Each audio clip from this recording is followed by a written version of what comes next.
Siomra Ladies and gentlemen, welcome back to Sure Look, Sure Listen, the podcast that takes a pop at culture. Sure Look, Sure Listen. Sure Look, Sure Listen. Sure Look, Sure Listen. Sure Look, Sure Listen. Sure Look, Sure Listen. Sure Look, Sure Listen. Sure Look, Sure Listen. Benjamin, sure look it, we're back on track and we've got a busy week. Sure look, Ben, this week we'll be taking a look at DC's new super trailer. I heard you guys liked films, so we're going to put some films in your films. Also, Benjamin, Jurassic World is back, and Jurassic World wants to be legacy. Benjamin, then, I tell you what, the internet has named a film. It's called Nope. And we're going to have a look at two series of wildly varying quality. We're having a look at the Boba Fett finale, and we're having a look at the penultimate episode of Peacemaker. Michael, sure listen. Yes. That is actually enough to do a full pop culture podcast. Probably enough. We probably don't need to do any more, but unfortunately, Michael, we do a main topic here every week. And this week's main topic is going to be in honour of St. Valentine's Day, which you are possibly listening on, listener. Oh, yes. Happy Valentine's Day. Kiss, kiss, kiss, a love heart. We're going to have a look at the grim, dank and sticky history of shipping in fiction. Oh, no. No, it's no good. Oh, no. It's no good. I hope everyone's towelled themselves off. Benjamin! That's so much worse than anything I could have said there, yes. DC have released a new trailer, Ben. And DC are like, hey, do you guys like films? Because we've got them. We've got them coming. We've got some fucking films. We've got some films coming. What do you want? We've got them. We've got all sorts of films. Benjamin, they've got Batman. The Batman. That's coming out in 2.5 weeks. The only DC film I'm in any way excited to see, Michael. Benjamin, there's quite a lot of spoilers going around about your mate and mine, Barry Keoghan. Okay, yeah, Barry Keoghan. Yeah. Barry Keoghan, Ben. People are saying, Ben, this might be considered spoilers, so just cover your earballs up there if you don't want to know who Barry Keoghan might be playing. It come here to me. Is it a Joker, Michael? This is a bloody Joker, Ben. People are saying that he might be playing the Joker. Do you know what, Michael? It's not uninspired casting. It's not something that I would say no to, Michael. But I hope it's not a bloody edgelord Joker like we've been getting, Michael. I don't have time for it anymore. No, you just want a funny old Joker like Mark Hamill. I just want a killer Joker, Michael. I want someone who fucks people up and is sinisterly funny while doing so, and that's really what's jarring about him. Is like, you shouldn't be laughing. This isn't very funny. You stick a pencil in your old eye. Benjamin. Yeah. Your favourite actor and mine, Pierce Brosnan, is in it. Yeah, he's going to be in Shazam. He's going to be in Shazam. Is he going to be in Shazam or is he going to be in Black Adam? He's going to be in Black Adam, sorry. He's going to be in the other Shazam, Samoan Shazam. Yeah. Is what he's going to be in. Michael, I think they're going to try and do a hero story for Black Adam. Yes, it looks that way, doesn't it? Michael, it looks like Black Adam used to be a vicious dictator with superpowers, and now maybe he's trying to weigh up. They've given him a son, Michael, and they've been like, oh, my son wanted a better world, so now I'm going to be a good guy. Benjamin, have you ever seen the film The Scorpion King? Yeah, it's terrible. I've nothing more to say on the topic. We're going to get a lot of that, you reckon? We're going to get a lot of The Scorpion King. I wonder if Kelly Hugh is going to be in it. Yeah, fingers crossed, Michael. We all want a little bit more Kelly Hugh in our lives. We haven't seen much Kelly Hugh in recent years, Benjamin. I want Hugh in my films. Oh, very good. Hugh Jackman. Huge jacked man. Anyway, Michael, he's not in any of those films, but we've gotten some more glimpses at one bloody... what's her name? Zoe Kravitz? It's not Zoe Kravitz. Catwoman. Yeah, she's going to be in it, yeah. She's going to be in it. She looks to be a bit of a moral compass for the old Batman from the little snippet that we saw. Benjamin. Yes. It's nearly 3 hours long. It's too long, Michael. That's too long. I don't know if I have the time or the inclination for 3 hour long films anymore.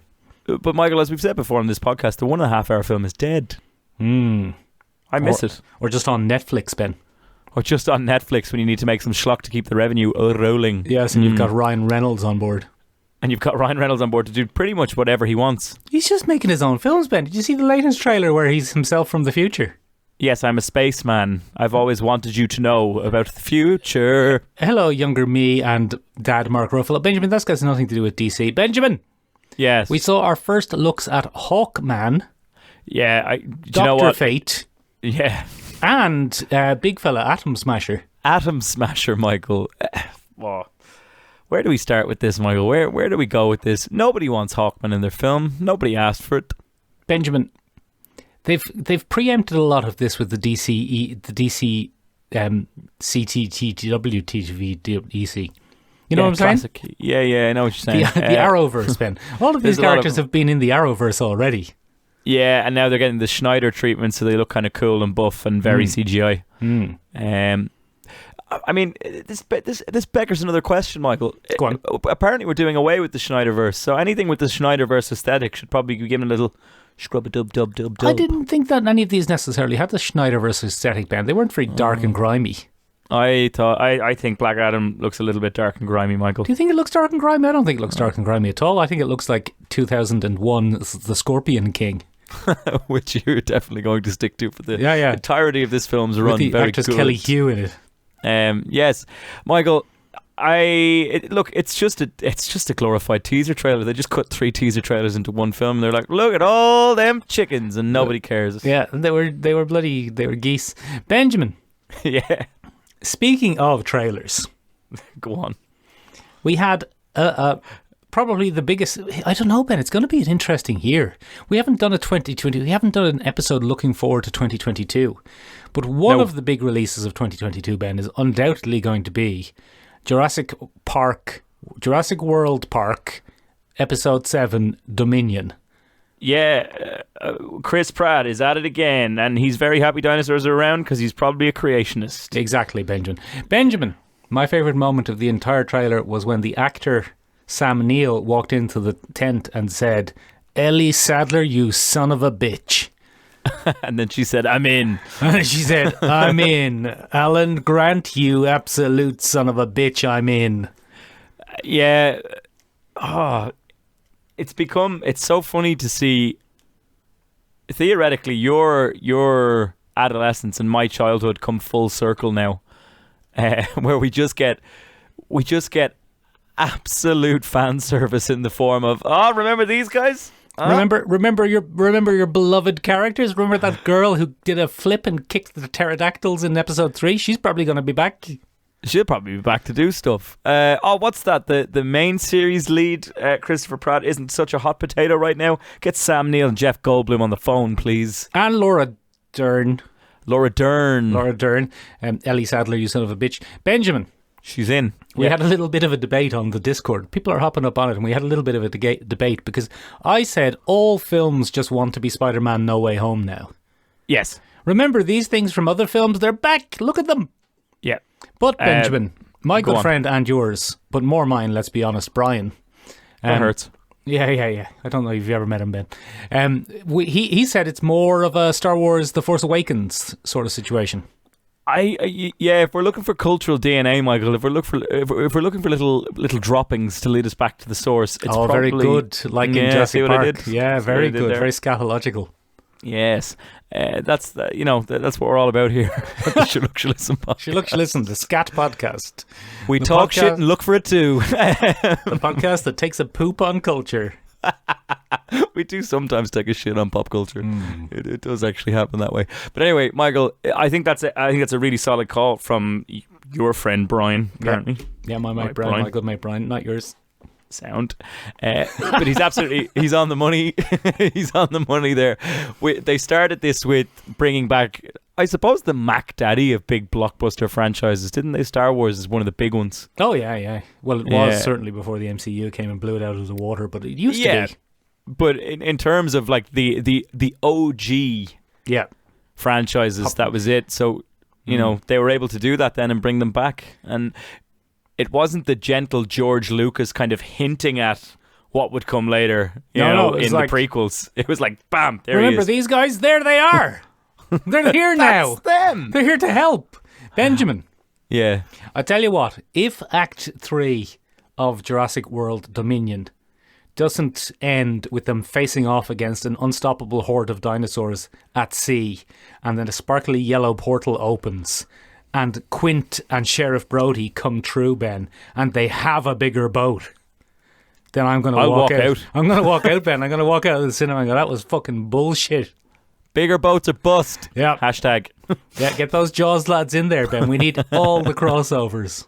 All the giant animal phobia things. Exactly. Bring them back. Yeah. Jason Statham will be there with the Meg. Jason Statham will like, oh, look at the fucking size of these sharks. Is that a fucking dinosaur? Fucking dinosaur. He's gonna jet ski and do a big kick in the head. Benjamin, Yeah. you know who else will be there? John Voight will be there.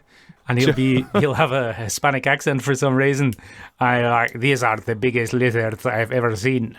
But he'll come through on a smaller boat than the one from Jaws, man. All these portals will open. It'll be incredible. And it'll be all the big monster movies come back to get you. Exactly, Ben. One portal will open, Ben, and just the water from Lake Placid will flow out. I don't know who was in Lake Placid, so we're going to have to make do. It was a crocodile in Lake Placid. I know it was a crocodile, but I don't know who the actors were. Oh, yeah, okay. And So then we're there'll be a just big anaconda from another one. Yeah, no, that was John Voight. That was Godzilla will pop through. No, that's too, Ben. You've gone too far.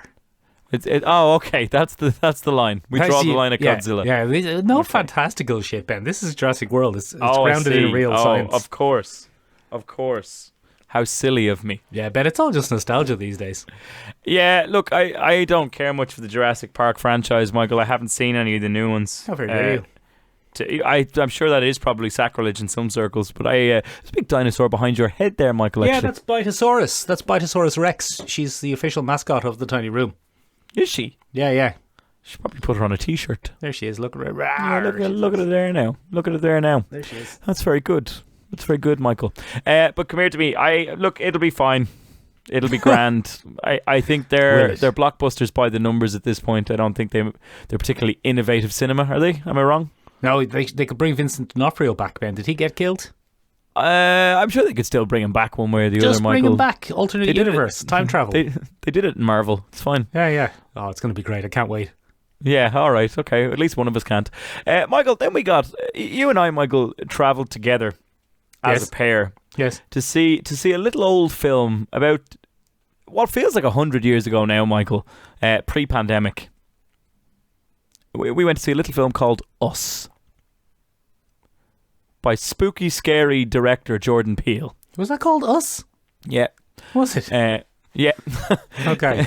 I was wondering why I was getting no reaction whatsoever there. It's just because your Alzheimer's has kicked in, My Michael. brain was and processing. You can't remember the film. I don't It's okay. It happened pre-COVID, and as we all know, there are no before times. There is only now times. What happens pre-COVID stays pre-COVID, Ben. As they say. But anyway, Michael, we got a trailer for his next little horror soiree. Ooh, I wouldn't say little is the right word. His next big horror soiree. Yeah. His hooray. Ben, it's named after an internet meme. It's named after a big old internet meme, Michael, and a commonly held internet belief that black people would not die in horror movies because black people would simply turn around to the threat and go, nope. They just nope out of there, Ben. Yeah, they did nope out of there as the kids. Hello, fellow teens. Hello. Welcome to Sure Look, Sure Listen, the podcast that gets you. We get you. We're on TikTok. We're on TikTok. Yeah, we love China. So we're getting some interesting stuff here, Michael. Keke Palmer seems to be starring, Michael. Go on. And I remember Keke Palmer back in the Nickelodeon days, Michael. Never heard of her. Very enjoyable, big energy actress. That should be fun to watch, Michael. Bloody, what's your man's name? Oh no, Daniel. Yeah, can't remember his surname. Oh, that's you spin your wheels. I'll look it up. He's a classic Jordan. He's now Jordan Peele's go-to man apparently.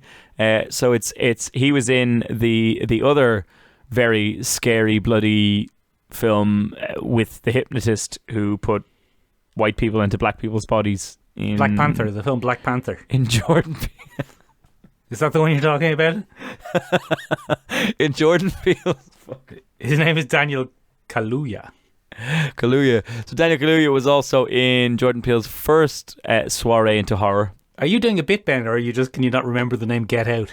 I can't remember the name Get Out. Thank you very much. Get Out, yeah. So Get Out, he was in that, and now he's back for this. He's playing a ranch hand, Michael, on the only black-owned animal training ranch in Los Angeles. Or whatever. Los Angeles. Yeah. Or whatever. Yeah. There's an interesting little moment at the start of it, Michael, where we see the famous first ever motion picture. And apparently the black man writing that is the fictional ancestor, I would assume, of Keke Palmer in the Benjamin film. Yeah.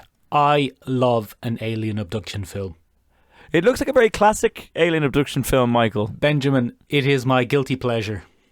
Now, there's nothing wrong with a classic horror alien abduction thingy. I absolutely loved them, Ben. I even loved, what was that one called? The Fourth Kind with Mila Jovovich.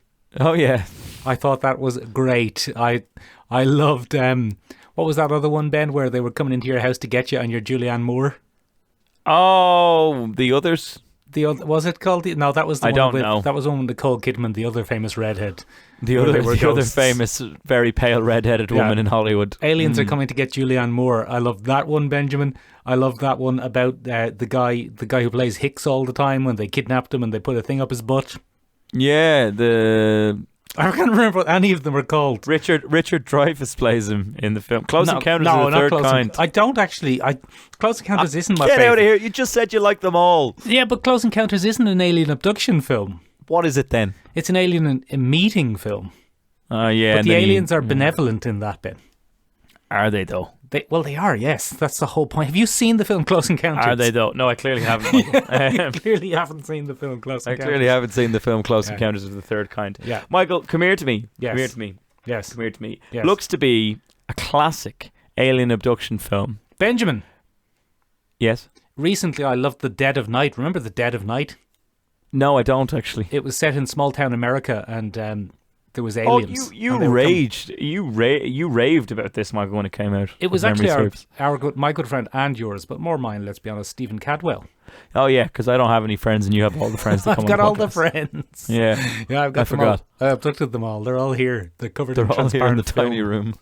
I've covered them in a transparent bioluminescent film. A transparent film. They're all Classic stuck. transparent. They're all stuck to the wall, getting probed. Fuck's sake. Go on. What are you Anyway. saying? It's great. I love alien abduction films. I can't wait. Is that all I'm getting? This is now, like, aside from Thor: Love and Thunder, this is my most anticipated film of next year. Get out of here. I cannot wait. Anyway, Michael, it looks like we're going to get a classic alien abduction film with kind of black African-American cultural take on Twist, exactly. it. A twist, Michael. Because that's what Jordan Peele does so well. He does it very well, Michael. There look to be a few hallmarks of the Jordan Peele style of directing, what seem to be innocent objects that have a very sinister, ominous undertone. For example, a white rabbit or a cup of tea. Or a spaceship, a big spaceship. And there are plenty of spaceships, Michael, but we only see them as lights. Or do we, or don't we? Or are they spaceships, Ben? I don't know. I can't wait to find out. Is that an alien? Can't wait. And I think the big spooky kind of symbol for this one is going to be the raggedy men that you have for car sales. Oh yeah, the big yeah, those fellas, yeah. Those fellas. yeah, exactly that thing you're doing there on screen. Very It's visual medium. a very visual medium for a non-visual podcast. But the lads they used to sell cars in American infomercials. Yeah, the flappy arm fellas. The flappy arm fellas. So, look, I'm looking forward to seeing it. I'll go watch that and I'll hold your hand and break it as usual, Michael, when the jump scares come on. Yeah, don't worry. You can just nope out of there, Ben. I'll just nope out of there, Michael. I tell you something else I want to nope out of, Michael. Very good segue. Yeah. Fucking top segue work there, Ben. Fucking top stuff. The Boba Fett finale was this week. Oh, yeah. And I have watched all of it, Michael. Go on. In the last week or so. And yeah, look, it wanted to be The Mandalorian very, very badly. But then I think such an interesting thing happens here, Michael. So from about there's 7 episodes in it, which Yes. first of all is an awkward number because we're Weird. now we're in the era of the tight 8. The tight 8 or the tight 6 or the loose 10. We do evens. Yeah. That's what we're on. Yeah. What's this sort of 7? 7. Prime number bullshit. Prime number bullshit, Michael, is what it is. So it's a sort of 7, Michael, and the reason I say it's a sort of 7 is obviously at some point Jon Favreau and the crew of people he keeps around him, Bryce Dallas Howard, Yes. Dave Filoni, Robert Rodriguez. Robert Rodriguez, who were all back to direct episodes in this, obviously met together and went, oh, do you know what? Boba Fett isn't a strong enough character to carry his own series. Oh, we've made a horrible mistake. Do you think that's what happened? What I thought happened was they went, oh shit, we've forgotten to make 3 or 4 episodes of The Mandalorian. We can't do a whole series just to catch up with them. What do we do? And he's like, oh, I've got one episode about Boba Fett. Can we stretch that out and kind of paste it over the top of it? So I mean, it's possible to do it that way. Only I would say that you could make a brand new series of The Mandalorian with a lot more favor than you could make a Boba Fett one. So I think what got this through the pipeline, Michael, in the end, is more Mandalorian, because episodes 4 and 5 of Boba Fett are Mandalorian season 3. Benjamin, I'm very upset about this because as you know, no great Star Wars fan am I. Yes. And I know. In particular, Ben, no great Boba Fett fan am I. Benjamin, I don't know if you've ever been in the tiny room. I have. Festooned with action figures. It is. Festooned, Ben.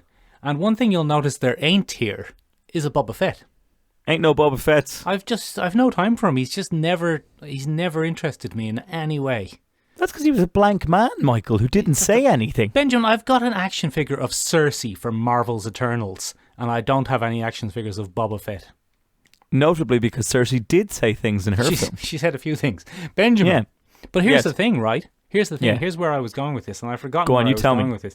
Oh, what's upset me is that I did like The Mandalorian. I was happy to keep watching The Mandalorian. I didn't want to watch The Book of Boba Fett, but now I have to. Now you have to. Because it's The Mandalorian, I've heard. And that's why, Michael, that's why they put it in there.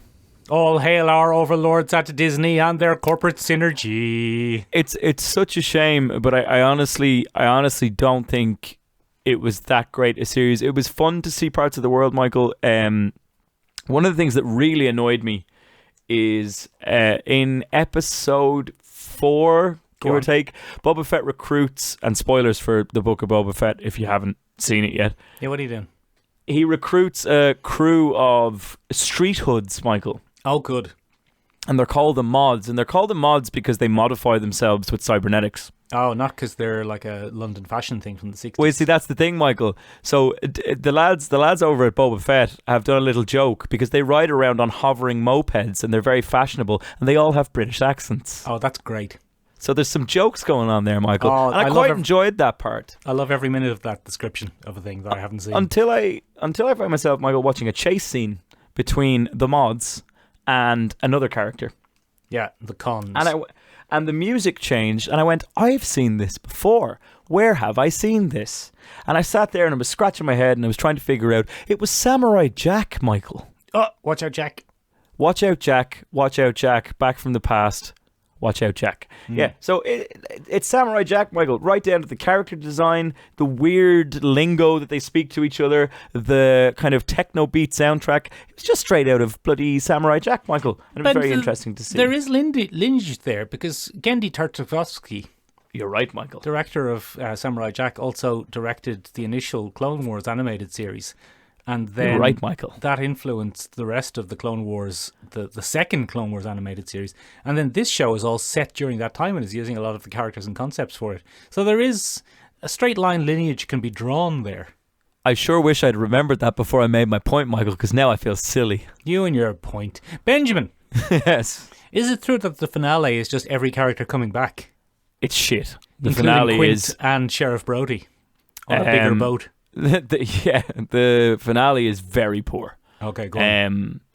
So what we get is a lot of setups, Michael. They try to pull a Mandalorian where Boba Fett goes to various planets and the Mandalorian goes to various planets to recruit characters that we've seen before. Oh, Gina Carano. Yeah, so she's not in it anymore. They got rid of her. Yeah, no, not her. Would have been an excellent response there. But can we try that joke again, man? Let's try that joke again. Oh, Gina Carano. No, not her. Oh, good. No, not her.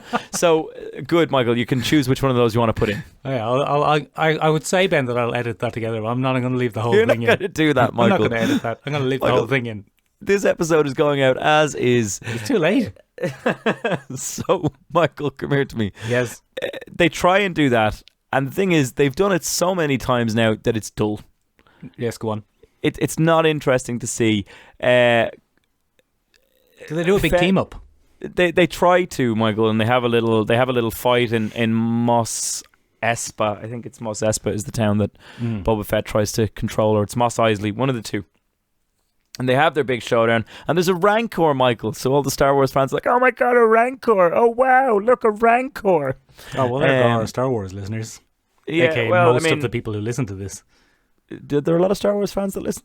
Ben, almost everyone is Star Wars fans except us.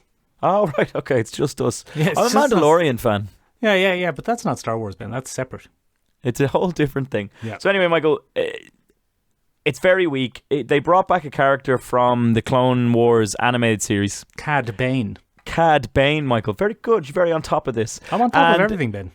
Michael, he's a big old threat in the penultimate episode because he guns down, and again, spoilers for Boba Fett, which I've already said, but he guns down, what's his name? No, Timothy Oliphant's character.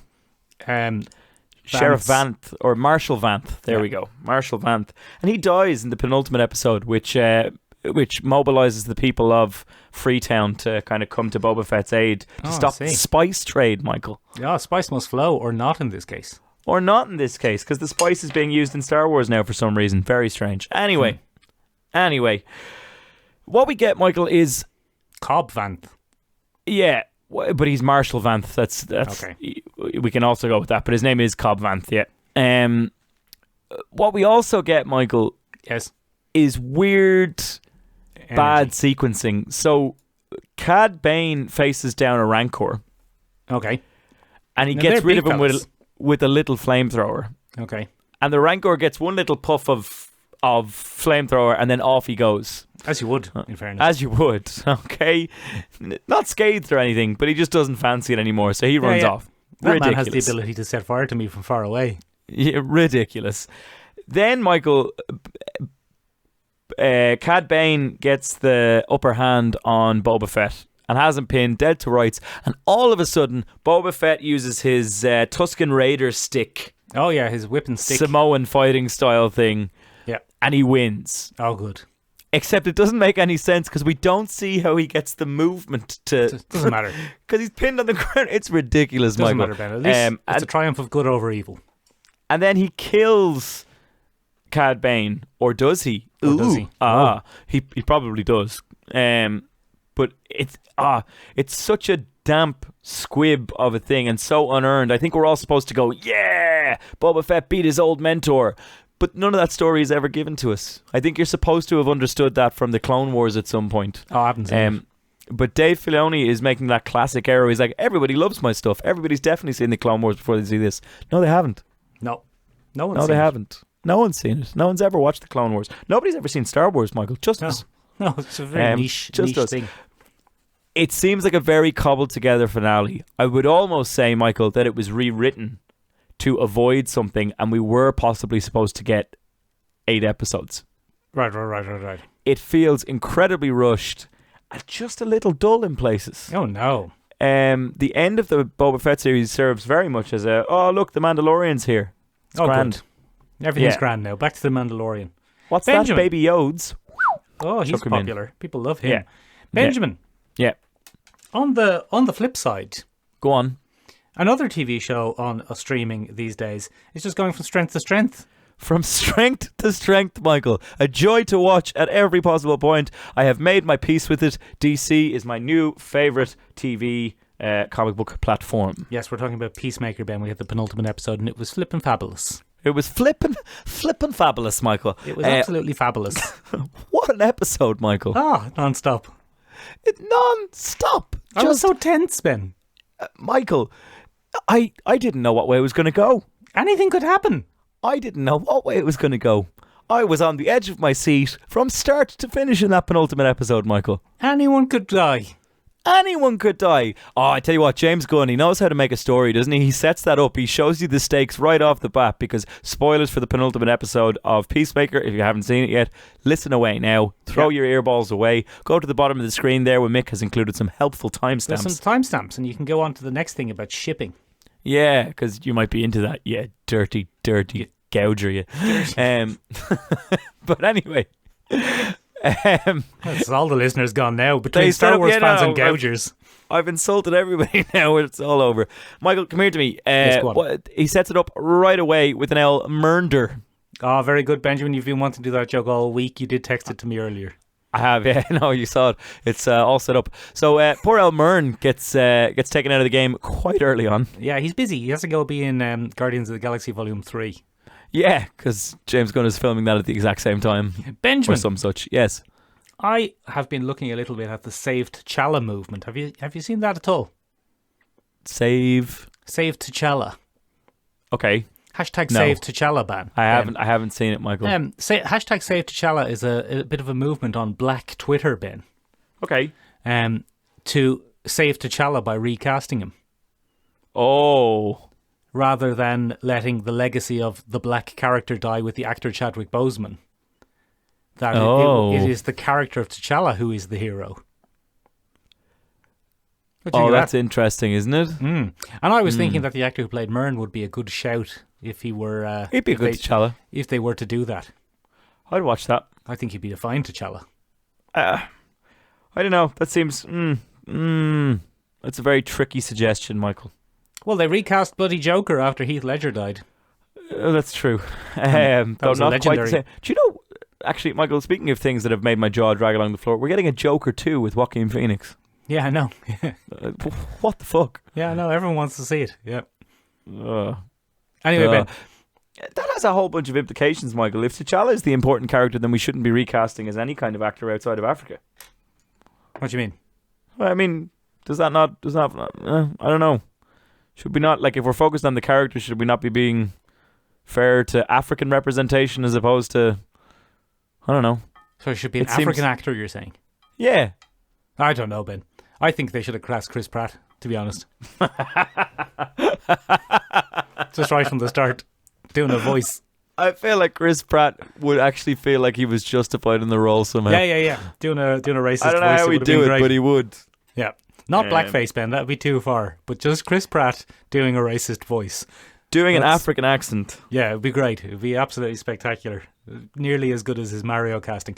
Ben, Peacemaker. Peacemaker, Michael. So Myrn is taken off the board immediately. Straight away. Yeah, and then Adebayo and Hartnett. Adebayo. It's Adebayo, I think. Adebayo, okay. Adebayo Harcourt. is then left, and Harcourt is they're left to kind of make their escape, Michael. I find it hilarious that they escape from the wrath of the butterflies by simply sitting in place behind the wall. Yeah, they just did a good old-fashioned hide. That was very bad. So yeah, we got to see the death of poor old Myrn's little butterfly. I did think for half a second, Michael, that there would be a last-ditch attempt and that Judo Master would get butterflied by Myrn's Oh, very clever. fading corpse. I thought we'd get a reinvigorated Myrn with judo skills. I'm glad we don't, to be honest, because I like Judo Master.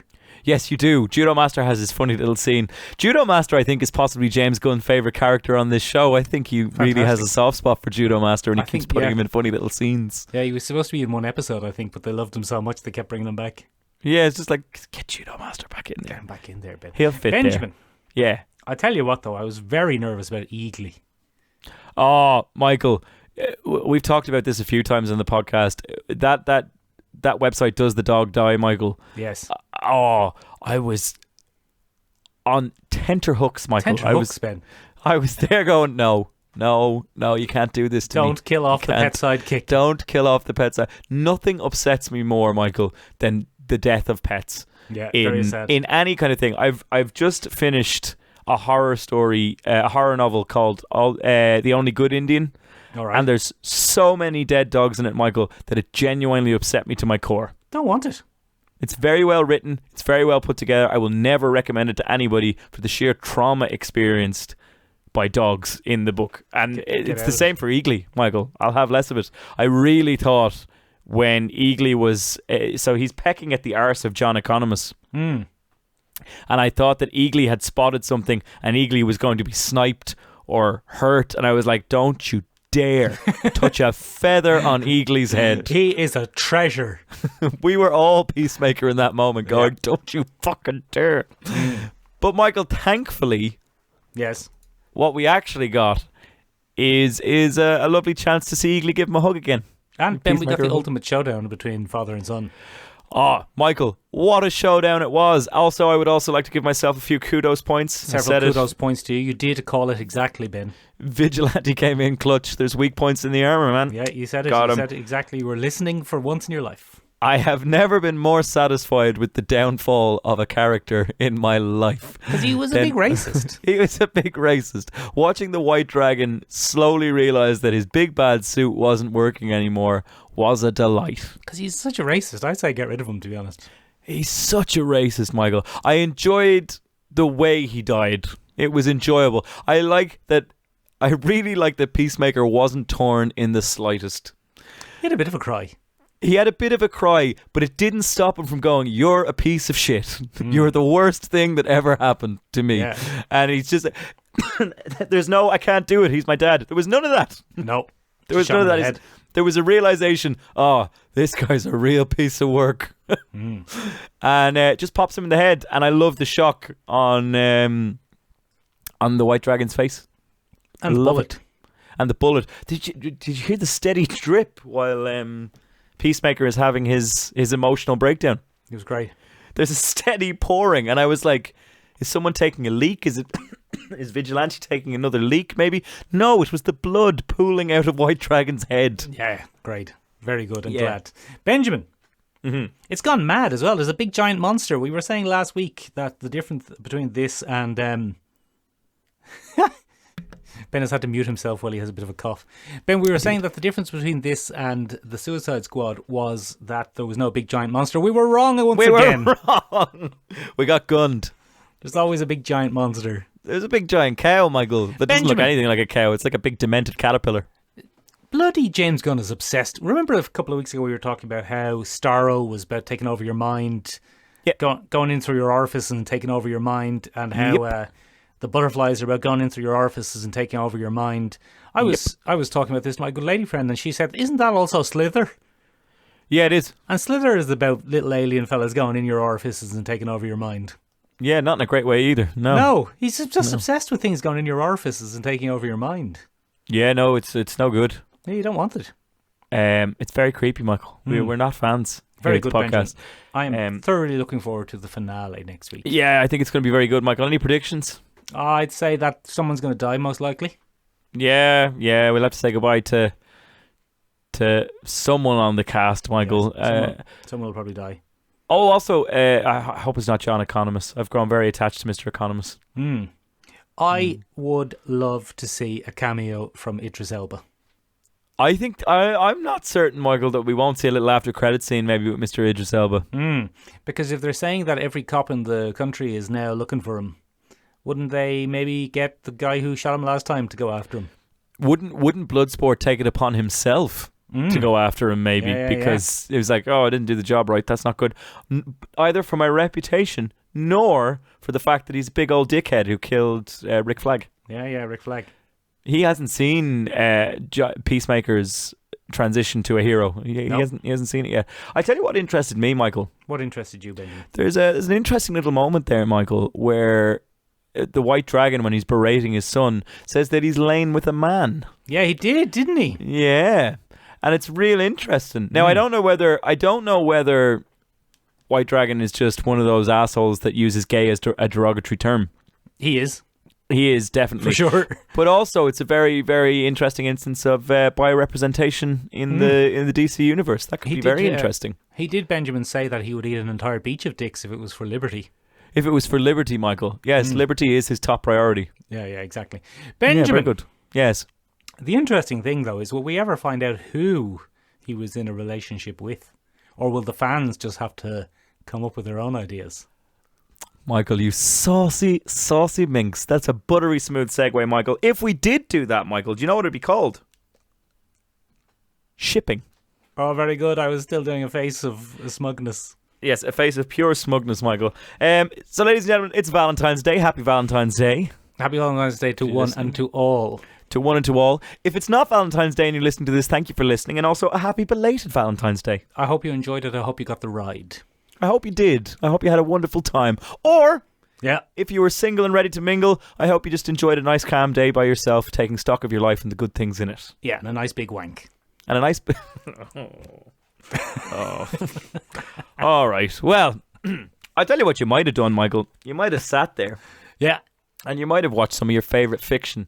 And you might have picked up on some tension somewhere and gone, oh, man, wouldn't it be great if those two just those two crazy kids just figured it all out and sorted out their lives and got together. Exactly, Benjamin. Like Mulder and Scully. Like, Michael, that is the entire crux on which this episode is built. So well done. Oh, sorry. Well done. No, you've done really well there, Michael. It wasn't a mystery. I thought I preempted No, you. no. It wasn't a mystery. It was just a buttery smooth segue, Michael. So full of them. That term shipping is an abbreviated form of, a contracted form, an abbreviated form, abbreviated form. Yeah, abbreviated. It's a shortened form of the word relationshipping. Oh, that's not a word. That's where it comes from, Michael. Oh. And Michael, X-Files and the fans therein are largely responsible for the prevalence of it today. Get out of here, Benjamin. I just picked one at random. Yeah, no, you nailed it, Michael. You smashed it out of the park. It's almost as if you've been podcasting professionally for a number of years now. For a number of years now, Benjamin. 4, 5. It's very interesting that we can still do this professionally without making any money. Yes. But anyway, Michael, the notion of shipping is basically that, fans pick out a pair, sometimes more than a pair, Michael. Sometimes a triple. Sometimes a trouble. Sometimes a fourple. Oh my God, that's so many. That's so many. So many, Michael. Too many orifices spoil the broth, as they say. Oh, do they say that? But anyway, Michael, sometimes you have lots of different ones, and it's called shipping when two fans decide that those two people should be together within the canonical universe of a given show, film, series, comic book, whatever you fancy. Whatever you fancy, whatever you're having yourself. Whatever having yourself. Now, while the common term shipping comes from X-Files fans and the prevalence of it in television comes from X-Files fans, it's not the first instance of it for X-Files people, for shipping.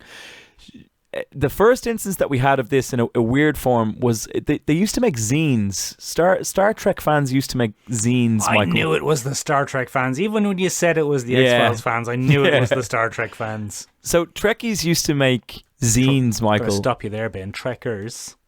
So Trekkies used to make zines, Michael. All right. I will not rest until the entire listenership of this show has decided, fuck that Ben guy. I will not rest. You've done Star Wars, Star Trek, and what was the other thing? I just had a go at something in general, didn't I? Oh, Gougers. Yeah, it was Gougers. Yeah, just had a go at Gougers. Between Star Wars, Star Trek, and Gougers, that's our entire listenership covered. Gone. Just wiped out in one fell swoop. Which one are you, listener? A Star Wars fan, a Star Trek fan, or a Gouger? There'll be a poll on the Discord. So yeah, those zines, Michael, in the stuff of nightmares, would be romantic fictions based on Spock and Kirk. Oh yeah, why is that nightmarish, Ben? Because it's Leonard Nimoy and bloody what's his name, William Shatner. Yeah, they're not gonna have a tender lovemaking session, Ben. No, it's not gonna. It's gonna be a lot of grunting going. God damn it, Kirk. God damn it, Kirk. That's more illogical. Yes, exactly. God damn it, man. Give me some passion. Is that your Kirk impression? Yeah, it's terrible. I'm not no great Star Trek fan of mine, Michael. Very obviously. But anyway, it goes back even further than that, Michael. One of the first, literary instances of this that we've ever seen is from Jane Austen fans, all the way back, way back in the day, Michael. Jane Austen fans used to create full in-universe matchmaking between the different characters of Jane Austen novels. Oh, or not Jane Austen novels. Sorry, of Jane Austen novels. So, yeah. So Emma and Mr. Darcy. Yeah, exactly. Was that good? Are they from the same book? I don't know. Think they are. I can't tell you. I don't think they are. I think one is called Emma and the other one is called Jane Eyre. Or not Jane Eyre. What is it? Jane Austen. Pride and Prejudice. Yes. Anyway, fans of her books made matchmaking pairs from different books. So there's a Jane Austen universe. A Jane Austen extended universe. An ALU, an Austen literary universe. Oh, very good. and everyone's fucking. In the ALU, everyone's fucking, and everyone's fucking each other, and that's the important thing. So this is one of the really unusual instances of it actually happening. But it as I said, the core of what we understand today as shipping comes from the X-Files. So there's a couple of reasons for this. The X-Files premiered in 1993 in 1993. Go on. If in terms of a pop culture technology timeline, it's right in line with the mass use of the internet. Oh yeah. So what happened was you had this unspoken tension between a Mulder and a Scully, and Sexy young people. They were sexy young people, Michael, doing sexy young things in dangerous, sexy situations. Sounds sexy, to be honest. And what happened was, Michael, it had only just become a popular thing that you would go onto an online forum and chat about your favourite episodes and things like that. And within that, Michael, came the shipping communities that blossomed out of internet usage, where you could finally kind of speak with people directly about, oh man, I think they should bone. Yeah. Oh, wouldn't it be great if they just got it on? Yeah. Okay. And the original series creator, Michael, whose name you probably know more than I do. Chris Carter. So Chris Carter, he was vehemently against it. Oh, really? He said, under no circumstances does that fit in our plans to ever have it as an episode. He actually created an episode, Michael, specifically to push against this interpreted tension between the characters. Out of here. Yeah, I can't remember the name of the episode. No, I should have written it down. There won't be no fucking this Christmas. Yeah, but that was pretty much it. That was the episode. There won't be no fucking this Christmas. Thank you. Yeah. It'll be a... Sorry. It'll be a celibate Christmas. Yeah. Celibate Christmas round bloody FBI town. Yeah. So anyway, Michael, he was vehemently against it. And despite that, the internet communities continued to grow, and they were like, no, make it happen. Mulder, Scully, Mully, make it happen. Look into each other's eyes. Yeah, they wanted a Mully. Touch hands. Yeah. Benjamin. Yes. But the funny thing about that is, as against it as Chris Carter was, it created the template for every procedural cop show, man and woman relationship for the next fucking 30 years. Ever. Yeah. Ever. Castle. Sherlock. Bones, the TV show Bones. Yes, they did actually want to call it Bone, but they couldn't get it onto television that way. Oh yeah, Bone brackets, as in they're going to. It'll be season 5 though. Close brackets. But yeah, so he did actually create that template, much to his chagrin, I'd imagine, because he was so vehemently against it. Anyway, despite that, this huge surge of demand, Michael, was really the first of its kind in a network television sense. And eventually they caved. The network caved, and what we got in the X-Files movies was a relationship between Mulder and Scully. And then everyone was like, nah, don't like it. Nah, don't like it. Don't like it. I was wrong. Change it back. And that's really interesting, Michael, because there's been a lot of studies into why shipping has become such a phenomenon, and it's huge. Like, it's still a big part of fandoms for anything that you come across. Literally anything, Ben. Literally anything. It's a Rule 34 situation, and it's no good. Sometimes. Benjamin. Yeah. Yes. Are we going to cover how it ruins it when they do get together? So I think it's really interesting that you say that, because what it very often is, and there's been a lot of studies done on this, Michael, what it very often is a fantasy. Okay?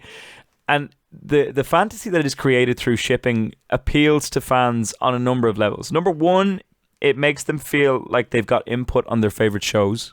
Oh, right. Okay. It gives them an illusion of control, if you like. Number two, it gives them a notion that, they understand the show, and they understand the show very well, and only they can see the ship. Do you know what I mean? They can see the budding romance, and one day it will come through, and there's all kinds of ways that it can be done. And then we look into that. But fundamentally, and a few psychologists have posited this, Michael, fundamentally it's a way for certain fans to explore their own sexual impulses. I see what you're saying. So what it is TV is a safe refuge for a lot of people. Star Trek fans, X-File fans, Peacemaker fans, gougers, it's a refuge. It's a nice place we can go. It's a safe space. When your 45-minute episode, hour-long episode ends, all's good in the world. Yeah. You've had a fun romp. You've watched, Vigilante blow the heads off 18 different things. You've seen John Economist gun down a group of white supremacists. And you haven't had to engage in any of that yourself. No. You get that relaxing kind of thing of like, oh, good, all the neo-Nazis are dead. Good. And it's nice. And in the world of the thing, it's really, really nice. And that works the exact same way for a sexuality experiment, Michael. If you were a curious individual, you might ship two male characters from a show that don't really have any business being romantically involved in each other, being as one is very, very, very, very, very heterosexual, and the show has gone out of its way to make it clear, Michael. Yes. And the other is a co-host named Michael. So you might do that. Yeah. Very good, because I was just about to do that joke. You absolute son of a bitch, you beat me to it. So, what I was actually talking about, Michael, was Dean and Castiel in the Supernatural series. Or Dean and Sam. Or Dean and Sam, which very inappropriate, Michael. But anyway, the more taboo, the better, I suppose, when it comes to a shipping, because what you're doing is you're using it as a safe avenue to explore a fantasy that you can otherwise not indulge in. Or you feel you can't indulge in. So that's one of the theories for why this happens. Does Castiel even have a willy? I don't think so. I don't think angels have genitalia. They certainly don't in the film Dogma. Or it's not supposed to work, I don't think, if it does. But anyway, Michael, what we see inside of that is, a lot of investment in this idea. And also, it just gives fans, I think, more to talk about. It creates a stronger bond with the series. They feel like they see things that aren't there, or they read into it too much, or anything like that. Other people would find a healthy outlet for that. They might start a podcast with someone they barely knew. Oh, yeah. Or they might, I don't know, start a second podcast to look at themes in more detail. Yeah. They could just start a podcast, lads. Come on, seriously. Start a podcast. It's much easier. But anyway, it turns a little bit toxic, Michael, at different points, because what happens is fans overinvest in their shipdom, and that's where things get a little bit dangerous. You hate fans, Ben. I hate fandoms. I don't hate fans. I hate fandoms. Because fandoms are these big, boiling, highly intense things where people have formed too much of a parasocial relationship with their favourite shows, and now they think they have a right to demand certain things. Right, go on. Where are we going? But anyway, one of the interesting things that happened in the X-Files was you had your shippers, and then you had another group that established themselves called No Romos. I'm not kidding. Is that the origin of the internet meme no homo? I don't know, but it could be. I'm not sure. No Romos were anti-shipping people who said no, Mulder and Scully are colleagues, nothing more. Get out of here. So they had a really interesting thing, but these would lead to really heated debates at cons and different things, between different groups, and it gets very, very, very messy. So that initial investment is called self-narrative therapy. Oh, is it? Yeah, so that's the official term for it. It's self-narrative therapy. And it's a way of exploring different things within ourselves that we don't really feel that we can express in normal society or in our everyday lives. TV grants us an opportunity to do that. It's probably what contributes to that cathartic kind of takeaway that we get from our favourite films and things like that. But one of the things that I also noticed, Michael, was that this was the beginning of a larger female engagement with pop culturedom and nerddom and things like that. And initially, Michael, shipping was a female fan-dominated discipline.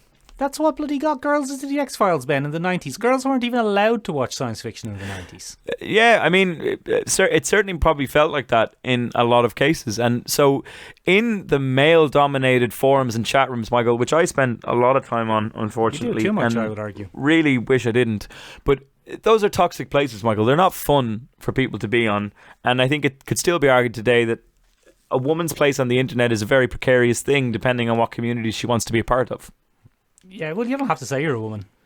You don't have to, but you also, could if you wanted to. I mean, if you want to. Sometimes you can even say you're a woman if you're not. Yeah, I think that's probably more often than not the case. But anyway, yes, Michael, the shipping communities were the first ones to kind of be able to express themselves, and that was their way into fandoms, which was a very nice thing. Benjamin. Yeah. You haven't brought up one of the most famous ships of all time. Go on. And I mean, I think one Titanic. of the most... very good. The HMS Bounty is what I was going to say. Benjamin, we can't talk about shipping without talking about Xena and Gabrielle. Good. It's on my list. Good. Oh, good. Go on. Okay, go on. You spin your wheels then. No, you go. Well, You're a Xena fan. I was a Xena fan, yes, and I wasn't a shipper, Ben, because I didn't even know such a thing existed at that stage. Yeah, of course. And by such a thing, I mean lesbians, to be honest, because I was about 9. You're a little Irish boy in an Irish community. Boy, Ben. I'd never heard of such a thing. But Benjamin, one of the, and you know, there'll probably be Xena fans listening to this, Ben, if we haven't alienated them all. One of the interesting things about that, and one of the reasons that it is kind of enduring, much more enduring than Mulder and Scully, or Seeley Booth and Temperance Bones Brennan. Yes, of course. Is that it wasn't ever explicitly consummated in the show. No, it wasn't. It was always left as a little nudgy winky. It was left as a fantasy, man. So exactly. So the fans could do whatever they wanted with it, Ben, and they could go, "Oh, they're definitely together in heaven, just lesing it up." Lesing it up. You sound on my mic there, Ben. You sounded like Daft Punk when you said that, and it made it super funny. But I don't think it's going to carry across. I might have to do a bit of a voice edit on you. Yeah. Okay. Fair enough.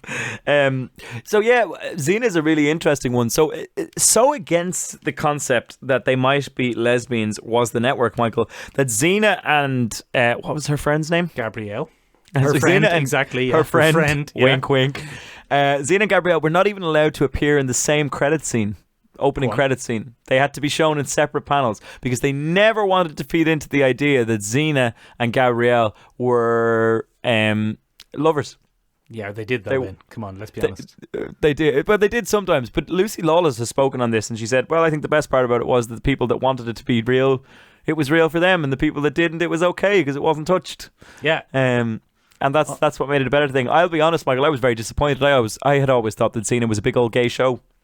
Oh, did you? It's not very gay at all. She's forever falling in love with men. Oh, that's a shame. Yeah. That's really well, spoiled it was the 90s, Xena. Ben. It was the 90s. You couldn't be gay in the 90s, Michael. There was no such thing. No. As far as I can tell, Ben, homosexuality was invented about the year 2004 in Ireland. Yeah, give or take a year. Yeah. The year it was made legal. The year was Jesus Christ. So one of the interesting things that happens, Michael, and you've hit upon it a few different times there, where you talked about, you know, it's the fantasy element that appeals to people, and very often they're left disappointed if it doesn't come to fruition in the way they imagined. So two things happen if a shipdom Go on. comes into reality. Uh-oh. And number one of those, Michael, is that it's not done the way fans want it. Like Seeley Booth and Brennan. I suppose it could be a little bit like that. I'm not sure. I've never seen the show. But one of the ways that it happens quite often, Michael, is that we get the character and it's what we call superficial fan service. Go on. So a perfect example of this is the Kylo Ren Rey ship. So that had been going on since The Force Awakens. There was a huge contingent of the internet that was like, yeah, get them together, have a dark Sith daddy and a bloody Jedi queen, get it on. And it was real weird. I mean, Disney did reject my 400-page for some reason fan script, but look, it's fine. I guess in hindsight I shouldn't have called it Sith Daddy Wins, but you know, look, sometimes you just gotta follow your heart, Michael. Sometimes but anyway, you just gotta let your free flag fly. This is one of the things that became a huge dominating force throughout the sequel trilogy. Well, that and complaining. Yes, that was fair enough. Those were the two things. That and complaining. Those became the two things. But what we actually got, Michael, in the third film, and spoilers for the third Star Wars film if you haven't seen it, we got the kiss between Kylo Ren and Rey. Did it a big kiss? Now, when I say that was a shoehorned kiss, boy oh boy, am I not kidding. We got no hint that it was to build up. There was nothing. There was just a weird moment where they wore the face off each other. Yeah. And Kylo Ren dies. And Adam Brody's weird looking. And Adam Driver. Yeah, no, that was just a separate thing that came into my head. Adam Brody sure is weird.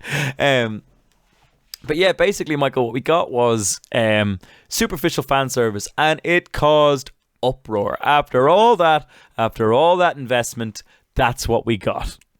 Was a little weird 2-second kiss, a 2-second smooch. So that's one of the first things that happens. Is that we see superficial fan service that breaks people's hearts. And the other thing that happens, Michael, is that once a shipdom is confirmed in universe, very often the shippers that came up with it only want to see that narrative from that point on. They're not really interested in stuff outside of the shipdom anymore. They want to see how their two favorite characters interact now in their dating life, now that they're dating, or now that they're doing... I don't want to hear any more shit about ghosts. I just want to see Mulder and Scully doing the Christmas shopping. Yeah, exactly. So this actually happens quite a lot with different shipdoms, where people lose interest in the main plot of a series if a shipdom is confirmed, because they're just like, oh, my pair, my ship, it came true. It's wonderful. And it's just a weird thing to happen, you know? Benjamin, you said you strongly ship Catwoman and Batman. I do. I'll have that all the time. But you see, that's an in-universe thing, Michael. I don't have to deal with that. I don't have to fantasize about that. It's real. So it's not really shipdom. So, Michael, I've developed a little game for you. Oh, okay. Yeah. And I've gone and I've found, Michael, a bunch of bloody terms from the internet. Oh, no. To do with shipping. And I'm going to run them past you here, Michael. Okay, and do I have to guess what they mean? Yes, you do. And then we better wrap it up. Yeah, then we better wrap it up, Michael. This is how we're wrapping up the show today, Michael. Oh, this is so exciting. What a novel twist. So, one you'll already know, Michael. We have canon. What's canon? Oh, Ben, that's what's real. Yeah, exactly. It's the source narrative you're referring to when you're talking about a thing that you like. Canon. Yeah. What's a fanon, Michael? That's when fans make up their own shit. And fans make up their own shit, exactly. What's a headcanon, Michael? That's when one person makes up their own shit, Ben. And doesn't share it with anybody else. No, in my version, Peacemaker is Jewish. Yeah, nice. In my headcanon, Peacemaker's Jewish. Yeah. Which doesn't make a lot of sense with his white supremacist daddy, but that's okay. So, Michael, do you know, to my mind, the OTP of Peacemaker is Eagly and Myrn the butterfly. What the hell is an OTP? Yeah, there you go, Michael. So that is the one true pairing. The OTP. That is the pairing that you think is the ultimate choice. Mulder and Scully. Mulder and Scully, the OTP. Xena and Gabrielle. Now, Michael, if I told you, actually, I changed my mind. The OT3 of Peacemaker is John Cena, Vigilante, and Myrn. I've seen films like that. Only accidentally. So that's the one true threesome, and that can go all the way up to OT4, OT5, the one true fivesome, etc., etc., etc. And Benjamin, you looked this up for this podcast, right? Yes, I did. Yeah. Yeah, very good. Okay. My search history is ruined. I can never touch my computer again. Good. Okay. So then we have, Michael, TPTB. Throwback Tuesday pancakes. Yeah, that's it. Good man, you nailed it. No, that is the powers that be, which is the original term that shippers would use to refer to showrunners and show creators. Yeah, it's also from Angel. Is it? Yeah, they're the ones who give Cordelia her visions. Oh, get out of here. Mm-hmm. There you go. So, Michael, come here to me. What's slash fiction?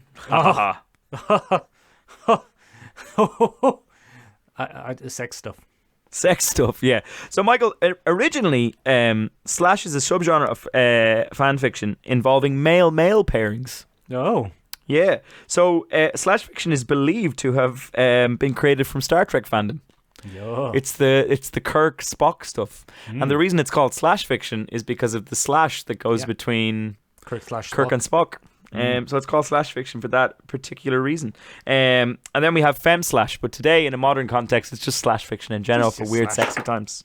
Ben, how is slash different from shipping? Does it have to be weird sex stuff? Shipping can be primarily romantic. It doesn't have to involve a physical aspect. It doesn't have to involve an erotic aspect. Slash absolutely does, and is usually categorized by a heady amount of almost pornographic content. Mm. Yeah. Benjamin, I wrote some slash fiction starring Quint from Jaws and Chitara from Thundercats. It's got some weird shit going on in it. Does Jaws make a cameo? Oh yeah. A bedroom cameo? Oh yeah. Oh yeah. So Michael, let's run into the last few here. Okay. Oh, we're still doing this, all right. I've only got 2 more, Michael. Okay, they better be good. 2 more. I've got the next one, which is AU. What's AU? Author's unintended consequences. Nope. So this is alternate universe. Oh, shit, that was actually quite close. Fiction. So it would be exactly what you just talked about there, Chitara and Quint. It's where two different things from different universes come together. Yeah. And the opposite of that is established universe. Ah. So it's within the canon of the show already. Quint and the shark Jaws. Yeah, exactly. Fuck. That is awful. And the last one, Michael, which has become something of a popular thing in recent years, is P2P. Peer-to-peer? No, it's not peer-to-peer sharing. It's pull to publish. What's that mean then? So sometimes, Michael, when we create a fan fiction, people really enjoy it, and it becomes very, very highly popular in demand. So what happens is a publishing house might come to you and say, "Hi, do you fancy publishing that with us?" And then you say, "No, I'm a mad Mormon." "No, I'm a mad Mormon, and then we'll give you this much money." And you go, "Okay, yeah, I'll do that." So you pull to publish. You pull your fan fiction down so that you can publish it under a brand new name. And rewrite it into 50 Shades of Grey. And then you write it into 50 Shades of Grey. So 50 Shades of Grey, of course, started out as fan fiction for Twilight, which is kind of fucked up. But yeah, so that's a pretty good example of that. And then, Michael, Are there others? I don't have any on hand. Oh, that was the most interesting thing you said in the last 10 minutes. I want to hear about others. Oh, no! I want to hear about others, Ben. I want to hear about other weird sex books that started as Thundercats fan fiction. Hang on, let me see if I have any more. Oh. Now Well, I feel... the listeners will know.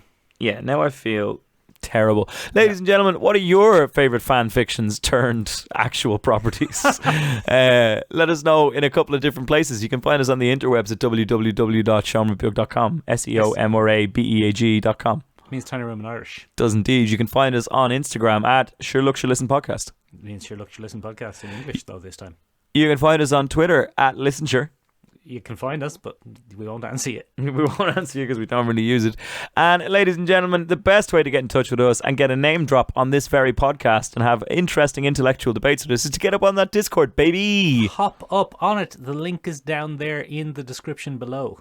Yeah, do indeed. Ladies and gentlemen, you can join us in a week's time where we'll be taking a look at what way would you like to die? The best fictional afterlifes available. Oh, is that what we're doing? Yeah. Can we talk about The Good Place? Yeah. Can we talk about some others? Yeah, we probably have to because it's, an hour-long podcast. Yeah. We won't get much out of The Good Place. Yeah, we won't. Probably not. Right, I'm off to go write my Eagly Peacemaker fanfiction. I will see you later. Bye-bye. Oh, I don't want to read it.